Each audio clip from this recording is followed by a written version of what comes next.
चलिए अब हम जो है यहाँ पे बात करने वाले हैं इंसर्ट टैब के अंतर्गत ही जो नेक्स्ट ग्रुप है जिसे हम लास्ट ग्रुप बोलते हैं सिंबल। सिंबल में आपके दो ऑप्शन हैं, काफ़ी इंपॉर्टेंट है, इक्वेशन है और सिंबल है। ये दोनों ऑप्शन काफ़ी इंपॉर्टेंट है।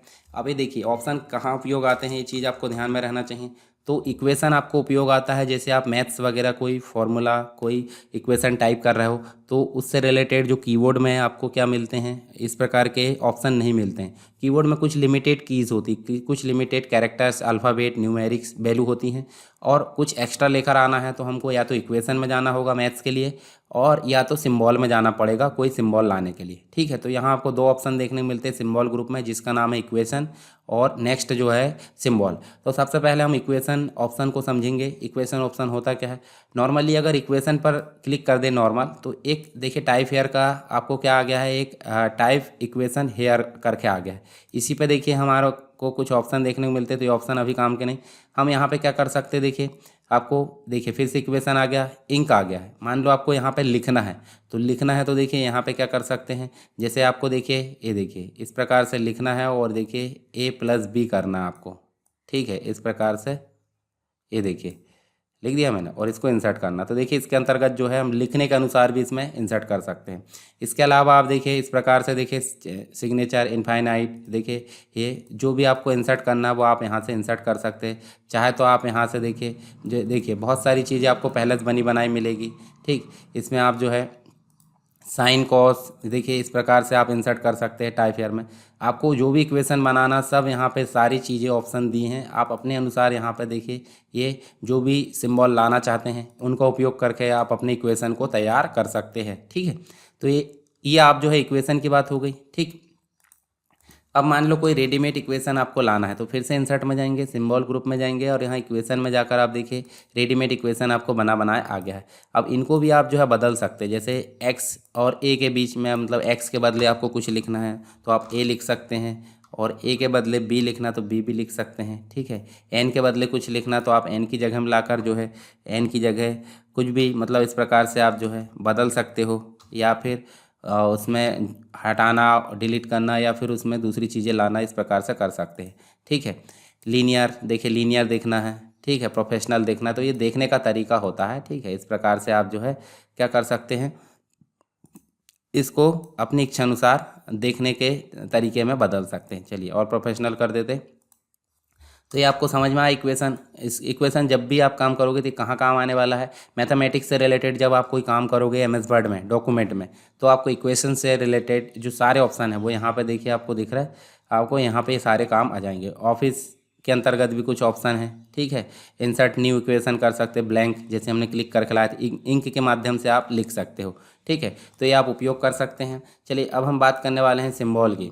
अब सिंबल होता क्या है, मान लीजिए कीबोर्ड में आपके पास 103, 106, 109 इस प्रकार की कीज़ होती है, तो उन कीज़ के अलावा जितने भी कैरेक्टर होते हैं वो हमको लाने हों तो हमको कहाँ से लाना होता है, वो लाना होता है सिंबल में। कहाँ पे आएगा ये, इंसर्ट टैब के अंतर्गत सिंबल ग्रुप है, सिंबल ग्रुप के अंतर्गत दूसरा जो ऑप्शन है सिंबल, इस पर जाकर हम क्लिक करेंगे तो देखिए इनफाइनाइट, उसके बाद यूरो दिख रहा है, यूरो के बाद आपको पाउंड दिख रहा है, येन दिख रहा है, कॉपीराइट का निशान दिख रहा है, देखिए यहाँ पे आपको रजिस्टर्ड का निशान, ट्रेडमार्क का निशान, प्लस माइनस ये देखिए यहाँ पर दिख रहा है, not equal to, greater than, less than, जो भी है देखिए यहाँ पे आपको डिवीज़न का निशान, ये देखिए माइक्रो साइन का निशान, अल्फा का निशान, बीटा, पाई का निशान दिख रहा है, सिग्मा, देखिए इस प्रकार से बहुत सारे ऑप्शन हैं।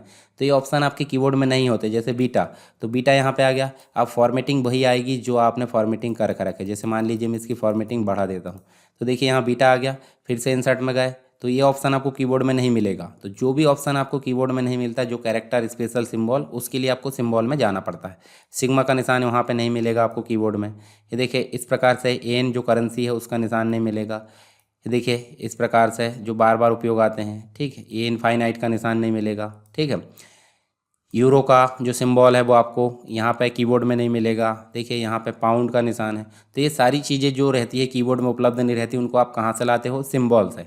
सिंबल आप देखिए यहाँ से आपको दिख रहे इतने, यदि आपको इतने से भी अपनी ज़रूरत पूरी नहीं हो रही तो आपको जाना कहाँ है, मोर सिंबल में। मोर सिंबल में आप जब जाओगे तो आपको एक डायलॉग बॉक्स मिलेगा जिसका नाम है सिंबल। तो यहाँ देखिए आपको ये देखिए इस प्रकार के ऑप्शन, देखिए ये सारे ऑप्शन आप ला सकते हैं। जैसे कॉपीराइट, अब कॉपीराइट के ऑप्शन डायरेक्टली लाना है बिना सिंबल के, तो देखिए यहाँ पे एक शॉर्टकट की भी लिखी हुई है, शॉर्टकट की अल्टर के साथ 0169। तो अल्टर के साथ हम 0169 अगर प्रेस करेंगे, देखिए कॉपीराइट का निशान आ चुका है।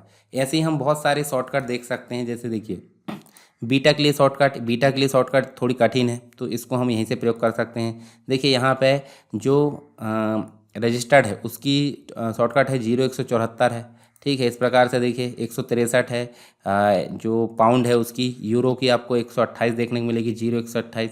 ट्रेडमार्क की 153 देखने को मिलेगी। देखिए इस प्रकार से जिनकी नॉर्मल है वो आप यहाँ से कर सकते हैं। अच्छा, किसी की शॉर्टकट नहीं है, तो मान लीजिए शॉर्टकट नहीं है तो आप क्या करोगे, उसकी शॉर्टकट बना भी सकते हैं। जैसे देखिए शॉर्टकट की दिख रहा है, तो शॉर्टकट बनाने से पहले ये ध्यान रखना होगा कि जो शॉर्टकट पहले से है उस शॉर्टकट को आप यहाँ पे डिफाइन नहीं करोगे। जैसे जो शॉर्टकट पहले से, मान लो यहाँ पे मैं शॉर्टकट बनाना चाहता हूँ, चलिए किसी भी चीज़ के एक शॉर्टकट हम बना लेते हैं। हम चलते हैं ऊपर साइड, ठीक है, इस स्क्रॉल से हम ऊपर साइड चलते हैं, और यहाँ ये तो पहले से बने वाले टेक्स्ट है, ठीक है, जितने भी टेक्स्ट है वो पहले से बने वाले हैं। चलिए इसकी शॉर्टकट की 181 है, चाहे तो हम यहाँ पे नहीं है तो हम शॉर्टकट की के माध्यम से यहाँ शॉर्टकट की टाइप कर सकते हैं, जैसे मैक्रो में बताया था मैंने, ठीक है। अभी हम मैक्रो और देखेंगे एक बार, ठीक है, जब हम व्यू पढ़ेंगे। तो यहाँ देखिए प्रेस न्यू शॉर्टकट की यहाँ प्रेस करके असाइन करना है। अब नेक्स्ट टाइम जो ये जो है हमारा ऑप्शन माइक्रो साइन जैसे बोलते हैं, इसको बनाने के लिए हम जो शॉर्टकट डिफाइन करेंगे उससे हम ला सकते हैं। इसको डायरेक्टली यहीं से लाना था, हम ऐसे इंसर्ट करके ला सकते हैं। देखिए ये आ गया। अब इसकी फॉर्मेटिंग हम टेक्स्ट के रूप में कर सकते हैं। और बताता हूँ मैं आपको, यहाँ देखिए आपको फ़ॉन्ट ऑप्शन दिख रहा है, तो फ़ॉन्ट में देखिए आपको इंग्लिश के फ़ॉन्ट भी दिख रहा है और हिंदी के भी। तो यहाँ अगर हम कृतिदेव कर देते हैं हिंदी फ़ॉन्ट, तो हिंदी फ़ॉन्ट में देखिए आपको कृतिदेव के बहुत सारे वर्जन यहाँ पे देखने को मिलेंगे। अब हिंदी में कुछ चीज़ें ऐसी होती है जो कीबोर्ड से नहीं बनती है, तो हम उसको शॉर्टकट की सहायता से बनाते हैं। चलिए यहाँ पर हम जो है इसको कृतिदेव 11 कर लेते हैं, और अब कृतिदेव 11 में आप चलोगे तो देखिए कुछ ऐसे शब्द है, अक्षर है जो आपको कहाँ से नहीं बनते हैं, जो आपको मतलब कीबोर्ड से नहीं बनते हैं। तो देखिए जो क्र है, क्र देखिए कृपा वाला क्र, तो ये क्र नहीं बन रहा है, इसका मतलब है कि शॉर्टकट की से वो बनेगा। तो अल्टर के साथ 0209 जब हम इसको इंसर्ट कर लेते हैं इस प्रकार, और अल्टर के साथ 0209 प्रेस करते हैं। चलिए यहाँ पे हम जो है इसका फ़ॉन्ट पहले चेंज कर लेते हैं। क्या कर लेते हैं, यहाँ देखिए होम में चलकर हम क्या कर लेते हैं, कृतिदेव कोई भी कर लेते हैं, अल्टर 0209। तो देखिए अल्टर 0209 से हमारा जो क्र है वो बन चुका है। इसी प्रकार हम दूसरे जो ऑप्शन है उसके माध्यम से भी देखिए यहाँ से, जैसे देखिए यहाँ जो ऑप्शन जैसे क्या नहीं बनता है, देखिए क्र ये वाला भी नहीं बनता, ठीक है, क्रम वाला। तो देखिए अल्टर 0216 इसकी शॉर्टकट की है, तो आप इसका उपयोग करके इसका प्रयोग कर सकते हो। चाहे तो आप जो है किसी की शॉर्टकट नहीं बनी है, जैसे 0244 इसकी बनी है, जिसकी शॉर्टकट नहीं बनी है आप शॉर्टकट की के माध्यम से उसकी शॉर्टकट भी बना सकते हो, ठीक है। ऑटो करेक्ट के माध्यम से सुधार कर सकते हैं। ऑटो करेक्ट होता क्या है, जब व्यक्ति कोई गलत शब्द टाइप करता है तो ऑटोमेटिक वो करेक्ट हो जाए, ठीक है। जैसे मान लो हम बार बार क्या करते, चलिए हम यहाँ आते हैं यहाँ पे, और मान लो कोई व्यक्ति CWA लिखता है, तो CWA लिखने के बाद अगर स्पेस दबाता है तो ऑटोमेटिक छिंदवाड़ा हो जाना चाहिए। तो चलिए वहाँ पे जाकर देखते हैं होता है कि नहीं। तो यहाँ देखिए ऑटो करेक्ट में रिप्लेस, और यहाँ लिखना है किसको रिप्लेस करना है, ठीक है। तो यहाँ देखिए क्या करना है, हम जो है इसके लिए जो है ऑटो करेक्ट का ऑप्शन जो है सेपरेटली पढ़ने वाले हैं, ठीक है। तो ऑटो करेक्ट में आप समझ लीजिए कि जो रिप्लेस विद, मतलब यहाँ पे जो लिखा है देखिए यहाँ बहुत सारे ऑप्शन है, ठीक है। तो जो ऑप्शन यहाँ देखिए, मान लीजिए यहाँ पे हमको CWA लिखा आ रहा है, और देखिए रिप्लेस किसको करना है, CWA को, और यहाँ पे छिंदवाड़ा लिखा आ जाना चाहिए। देखिए ऐड करें, ऐड करने के बाद ओके कर देते हैं, तो इसको क्लोज कर दें। जैसे हम CW लिखते हैं स्पेस देते हैं, देखिए छिंदवाड़ा ऑटोमेटिक आ गया CW। तो ऑटो करेक्ट से भी हम सारी चीज़ें सुधार कर सकते हैं। हम पढ़ रहे थे सिंबल, ऑटो करेक्ट तो हमने देख ली, ऐसे ऑप्शनल। तो यहाँ आपको इक्वेशन, सिंबल सारी चीज़ें समझ में आ गई होगी, ठीक है। हमने इंसर्ट टैब के अंतर्गत देखिए आपको सिंबल ग्रुप बताया। सिंबल ग्रुप में 2 ऑप्शन काफ़ी काम के हैं, इनको आप अच्छे से उपयोग कर सकते हैं। ये काफ़ी उपयोग आते हैं जब भी आप टाइपिंग करते हो या कोई डॉक्यूमेंट तैयार करते हो, तो अपने डॉक्यूमेंट में जो है कुछ साइन या सिंबल लाने के लिए, स्पेशल सिंबल के लिए इन ऑप्शन का उपयोग करना बहुत ही आवश्यक होता है। तो इसका उपयोग आप कर लीजिए। इस प्रकार हमारा इंसर्ट टैब ये कंप्लीट हो चुका है। इंसर्ट टैब में देखिए कितने ग्रुप होते हैं, 1 2 3 4 5 6 7 8 9 10। 10 ग्रुप होते हैं जिसमें आप लेफ्ट वाला याद रखिए पेज और राइट वाला याद रखिए सिंबल। उसके बाद आप जो ऑप्शन जिस ग्रुप में आता है उससे रिलेटेड सारी चीज़ें आप प्रैक्टिस करके देखें ताकि आपके दिमाग में क्वेश्चन बन जाए कि इलुस्ट्रेशन में कौन कौन से ऑप्शन आते हैं, लिंक में कौन कौन से ऑप्शन आते हैं, हेडर एंड फुटर में कौन से ऑप्शन आते हैं, टेक्स्ट में कौन से और सिंबल में कौन से। तो ये ऑप्शन आप अच्छे से उपयोग करके देखेंगे, आपके दिमाग में छप जाएगा। तो आप जो भी क्वेश्चन आएंगे सीपीसीटी या अन्य कोई भी चीज़ों के, तो वो आप अच्छे से इसका हल कर सकते हो। इस प्रकार हमारा होम टैब भी कंप्लीट हो गया और इंसर्ट टैब भी। अब अगला जो टैब आएगा वो आएगा हमारा डिज़ाइन टैब। चलिए तो आप इसकी प्रैक्टिस अच्छे से कर लीजिए। मिलते हैं हम नेक्स्ट टैब में जिसका नाम है डिज़ाइन टैब।